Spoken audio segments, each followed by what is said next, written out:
I wanted to ask squadron leader because Yes. out of the, I wanted to be a fighter pilot, and that time there were no women in the force. So I was, I come from an army background, you know it, and I wanted to be one fighter pilot, and I was told, sorry, there are no women there. And by the time it happened, of course, it was too late for me. But for me, I think one of the standout moment was to see the lady flying Rafale. So that was fantastic. Yes. You know, that was a big kick for me. But coming from an army background and having cousins and everybody around, I wanted to ask squadron leader, you know, when you fought and you became a pilot and you joined the forces, but how was it when you were dealing with people? Because that was, the first battle was won when you joined, but the greater battle must have been working with, you know, the male counterparts. How was it when you were working there and taking them? Has that changed happened? Do you think, has the thinking changed? Are they more accepting now of women coming into the forces? It's such a beautiful thing to share because I was listening to Archana, and this was one point that I've been pondering upon for years, that this is one of the factors, that if the society itself is not providing us that kind of environment wherein we can grow and flourish, then it is just not possible. And I think this is one of the reasons why the drop has happened. And when it comes to me joining, of course, so my father is also retired from the Indian Army, and you know, both my parents were against my wish. So I think I was a kind of person who was defined or destined to be, you know, an officer in the Indian military, because since childhood I had only one dream. And in the SSB also, I said that, you know, when people asked me that, do you have a boyfriend? I said, no, I don't have a boyfriend, because my first and last love is the uniform, that's it. No. So that's the kind of love I share with the uniform. And coming to this parity, you know, there's a very beautiful thing, I would say, that we in defense are very, very different from our counterparts, you know. There are a lot of things which have, have taken place for the good of for women officers. Again, I owe it to our previous officers. You know, at that time the maternity leave was only 2 months. Imagine women officers leaving 2 months baby behind and joining the duties back. Now the maternity leave has extended, the childcare leave has come up, and also you know, our residential area and the office area are quite nearby, so we don't have to travel much. So we when we have small babies, we are given little those mini breaks to go and feed, so that gives a lot of mental peace, you know, to us to accomplish both the parts of our duties. And at the same time, when it comes to the professional work, I would say I have not seen much much of difference when it came to, of course, we are in minority, you know, in a unit there would be hardly 1 or 2 women officers amongst thousands of PBORs and officers. But I have not seen much of difference when it comes to how you're commanding. I've commanded a unit. I was just 5 years of service in the forces, and I was given the command of a unit. So I have not seen that kind of difference happening.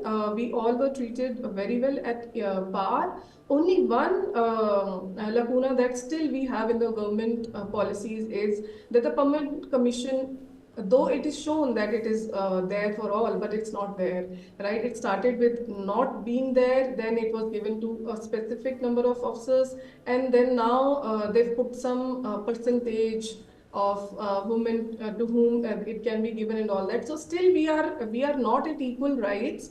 But then when it comes to how you are managing your personal professionals in the defense, yeah, I think it is far better. It is challenging, of course, because when you are given with certain duties, because in forces we travel a lot out of station also. So that time, who is going to take care of your baby? So if you're, in fact, I would tell you, you know, my parents, when I had my first daughter, so she was in emergency delivery. I was still commanding the unit. While in office, I had to be taken to the labor room.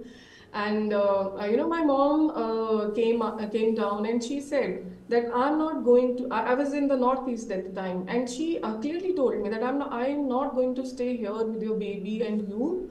At this area, because of course that was not that a good city. So that gave me a lot of fear in the back of my mind, that how am I going to continue, and that 100% with the permanent commission policies that did play a role in me taking a decision to quit in 10 years. Right. So you had the option, Squad Leader Kala, to continue, but you chose not to So, because of for family reasons. You wanted to yeah, raise Sandeep. So I start a had an family. option to continue for 4 years, Right. and by the time I was leaving, that same year, the policy had come that 10% of the entire course would be chosen to continue for permanent commission. Yes. So of course, it was a carrot hanging in front of the rabbit. So I didn't want to hang for that carrot, and I was clear that if it is 4 years, only 4 years, then be it now, because then I did not have any support. Right. So, in fact, that's a thing. I mean, this is a huge problem that we're talking about women falling out of the workforce and, choosing to raise a family. I want to ask Rebecca if there's anything that can be done to improve things on this front, Rebecca. I mean, can it be legislated, for instance, to mandate childcare in working places? See, I'll tell you, I work in the court system, and it was only 2 years ago that the Delhi High Court formally inaugurated a creche in its premises. What was telling, however, was all the women judges were on the panel, and they came and they inaugurated it. And a very senior judge said, why is it not a male problem? Why is it only that women judges are inaugurating it and women lawyers are present at this inauguration? Right. Because after all, bringing up children is a partnership between the father and the mother. Yes. And why is the burden always on the mother? Right. So it was very telling that even today, even within court premises, you have this kind of typecasting where the women judges were part of the committee which helped set up the creche, and it was the women judges who inaugurated it, with the men not present anywhere near the creche. So I think it's representative of what we all go through. Right. Can it be legislated upon? I think we already over-legislate on a lot of things. These are societal issues. Yes. As a society, we must move forward where we treat women as equals. Right. And while we celebrate this day and the achievements of women, let me also say, let's look at women outside cities, in our rural areas, in our semi-urban areas, where their challenges are so much more different from ours. Right. It's a day-to-day survival. And what kind of help do they get? Do they get any help? Are they victims of domestic violence? I mean, there's just so much to go into.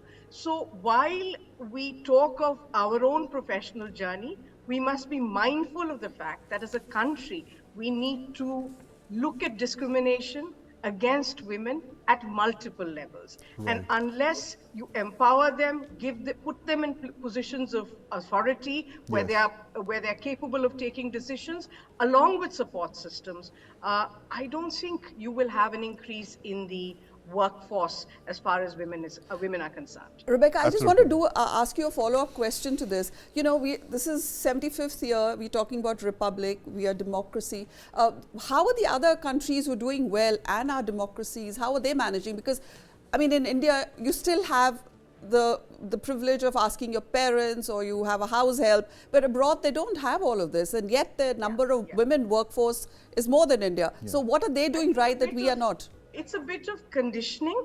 I think here, I'm speaking for myself. When I had my child, because my mother was available in the same city, I kind of didn't think twice before leaving my child with her. And I will definitely say my mother played a very, very important role in my growth as a professional, because I would have been conflicted otherwise. So that's not something that other countries have. That's something which is peculiar to India. However, what other countries have are support systems, like, as I said, within organizations, you should have creches, you should have, as was stated by the previous speaker, longer hours in school, extra activities in schools, which gives the woman at least 8 good hours to work. In my profession, unfortunately, it's such a brutal profession. We reach home at 9 or 10 at night. The kind of support we receive we ought to receive is completely different, which is why I see so many young women slowly exiting the profession because they feel it's too brutal. The timings are too brutal. So really, it's a combination of things. We need external support. Um, Besides lot of change in the way we decide to start a family. Our partners, our husbands, our families have to look at this as their responsibility as much as ours. So it is a social response as well as some kind of legislative response that is required. News 9 Plus. Download now.